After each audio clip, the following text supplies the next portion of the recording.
किशोरप्पा असतील, चंदूबाई असतील, आमदार असतील किंवा चंदूअण्णा असतील किंवा जिल्हा प्रमुख असतील यांची बीजेपीच्या प्रमुख पदाधिकाऱ्यांबरोबर बैठक झाली होती आणि त्या बैठकीमध्ये आदरणीय गिरीश भाऊ सुद्धा उपस्थित होते.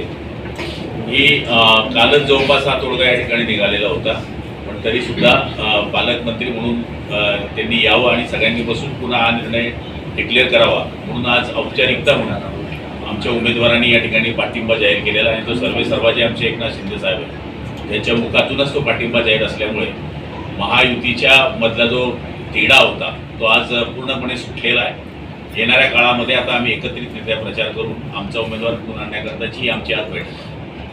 नाशिकची जे नगरसेवक त्याच्यासह दिला जात आहे, कुठेतरी जागा पटकावण्याची भीती व्यक्त केली जाते, त्याच्या पडचा जळगावातून मिटण्याची भीती व्यक्त केली जाते. हे बघा, तुम्हाला नाशिकचं तर काही माहीत नाही आहे, पण सहलीला जात आहे की काय याचीही कल्पना नाही आहे.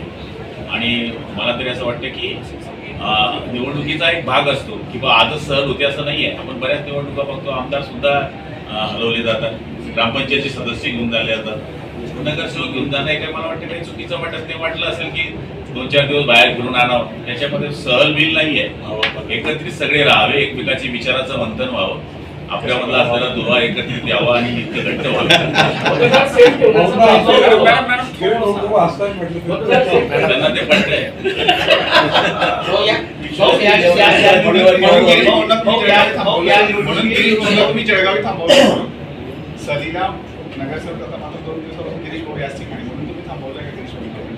नाही थांबवलं नाही. आता जर मी थांबवलं असतं तर मी तर आमच्या आमदार मोदयांनी कालच ते बैठक घेतली होती. पण या निमित्ताने पुन्हा काल पेपरला बातमी होती आणि टीव्हीलाही बातमी होती की पालकमंत्री अनुपस्थित. पण आपल्याला माहिती असते की काल जलजीवन मिशनच्या मार्फत केंद्राची एक सगळ्यात मोठी बैठक सीएम साहेबांनी झाली होती. अचानक निरोप आल्यामुळे मला काल थांबावं लागलं आणि तोही पाण्याचा प्रश्न महत्त्वाचा होता. त्यामुळे मी आमच्या आमदार मोदयांना विनंती केली की तुम्ही त्या बैठकीला जावं आणि ते सगळ्या बैठकीला आले. त्यांनी कालच भूमिका स्पष्ट केलेली होती, पण तरी सुद्धा की पुन्हा टीव्हीमध्ये बातमी येऊ नये की पालकमंत्री होतेच नाही. मला तरी असं वाटतं की आता सरळ निवडणुकीचा मार्ग सुकर झालेला आहे. नंदलाल आता काय म्हणतात त्याला द्वारकेला जायला निघालेले आहे आणि ते पुढच्या काळामध्ये महाराष्ट्राची जी द्वारका आहे ती म्हणजे आपली विधान परिषद विधानसभा तिथे ते 24 तारखेला पोचतील आणि मला तरी असं वाटतं की सगळ्यांच्या आशीर्वादाने हा निकाल आमच्या बाजूने लागणार. आग्रह होता, आजपर्यंत होता, कालच संपलाय. नाराजी दूर झाली का? नाराजी दूर केली की असं म्हणायचं का आपण? गिरीश भाऊंनी सर्व आमदार हे बघा, कोणत्या निवडणुकीचा आग्रह नसतो मला समजून सांगा. प्रत्येक निवडणुकीचा आग्रह असतो आणि आग्रह करणं, जागा मागणं म्हणजे विरोधात बंड करणं असं नाहीये. शेवटी प्रत्येक जण आपल्या पक्षाच्या नेतृत्वावर विश्वास ठेवून आग्रह जरी असला तरी तो मागे सरकतो. अशी 100 उदाहरणं आहेत.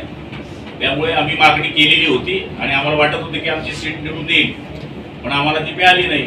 पण आता याचा अर्थ असा होत नाही की आपण आपल्यापणाने हातदेप्रमाणे महाराष्ट्राच्या युतीवर परिणाम व्हावा किंवा काही गोष्टी चुकीच्या व्हाव्या असं कोणत्याच आमदाराला मंत्र्याला वाटत नाही.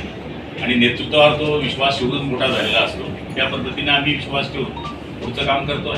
जळगाव विधान परिषदेच्या निवडणुकीत प्रत्येक क्षणाला तुम्ही शिवसेनेने या निवडणुकीमध्ये भाजपला तिकीट दिल्याचं दिसतंय की भाजपकडून खेळ केले गेले, त्याला शिवसेनेने टॅकल केलेलं आहे. हे काही असं वाक्य दाखवा की जी महायुतीला पोषक नसलेलं वाक्य आम्ही वापरलेलं आहे. हक्क आहे आमचा मागणीचा. हक्क करणे म्हणजे आम्ही बोलूच नाही असं नाहीये, पण याचा अर्थ की आम्ही युती तोडून टाकू, भाजपच्या उमेदवाराच्या आम्ही विरुद्ध काम करू असं काहीच केलं नाही. आमचा उमेदवार फिरत होता, आम्ही आमच्या भूमिका मांडत होतो, पण असं कधीच म्हटलं नाही. आम्ही हेच सांगितलं शेवटपर्यंत, वरतून जो निर्णय होईल तो आम्ही मान्य करू. त्या पद्धतीने आम्ही मान्य केला. तुम्ही असं म्हटले होते किंवा तुमच्या पक्षाला उमेदवारी मिळाली नाही तर शेवटी माणूस आशीर्वादी आहे. बचे का तर तो बांधे का घर म्हणणं काही चुकीचं थोडी आहे. वाटाघाटी होणार पुढच्या काळात त्या वाटाघाटी अतिशय मागा. हे बघा, हे वाटाघाटी या सगळ्या गोष्टी आमच्या हातातल्या नाही आहे. शेवटी नेतृत्वाच्या हातात असतात. कार्यकर्त्याची किंवा नेत्यांची जिल्हा स्तरावर मागणी असते. शेवटी आपल्याला यश येतं, अपयश येतं. आता नाव नंदू महाजनांचं कुठेच ऐकलं नव्हतं की ते उमेदवार होते, पण शेवटी दिल हरी खाटीवरी लगेच त्यांची उमेदवारी जाहीर झाली आणि बघा त्यांच्या नशिबात होतं ते चालून आलं. त्यांनी दिल्लीवरून फिल्डिंग लावली बाबा सर मला फिल्डिंग माहित नाही, मी फक्त बॉलिंग करतो. बॅटिंग बॅटिंग करतो. हो, शिवसेना आणि भाजपचा जो संघर्ष विधानसभेला बघायला मिळाला, त्यातून अनेक नगरसेवक नाराज आहे, बाजूला पडगावकडे पण काही नगरसेवकांनी उघड नाराज आहे. आमदार पण नाराज आहे. आमदार पण नाराज ते आहे. काय बसले ना, नाराजीतच बसले. एक शब्दही बोलत नाही किशोरप्पा. चंद्रकांत पाटील पण नाराज आहे. नाही कोणीच नाराज नाही. चंद्रकांत पाटील आणि नंदू महाजनांची आय लव्ह यू दोस्ती आहे. त्यामुळे नाराजीचा विषय नाही, पण शेवटी पक्षाचा विषय आल्यानंतर प्रत्येक माणसाला आपल्या पक्षाची बाजू घ्यावी लागते.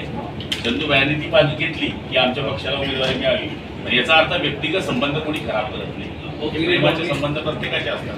हो गिरीश भाऊने ताकद लावली असती तर प्रताप भाऊ उमेदवार असते असं वाटतं का? प्रतापचा प्रताप नंतर भाऊ रेश्मा काळे यांनी स्थानिक नेत्यांशी चर्चा न करता डायरेक्ट मुख्यमंत्री त्यांच्याशी भेट घेतली. असं कोणी सांगितलं?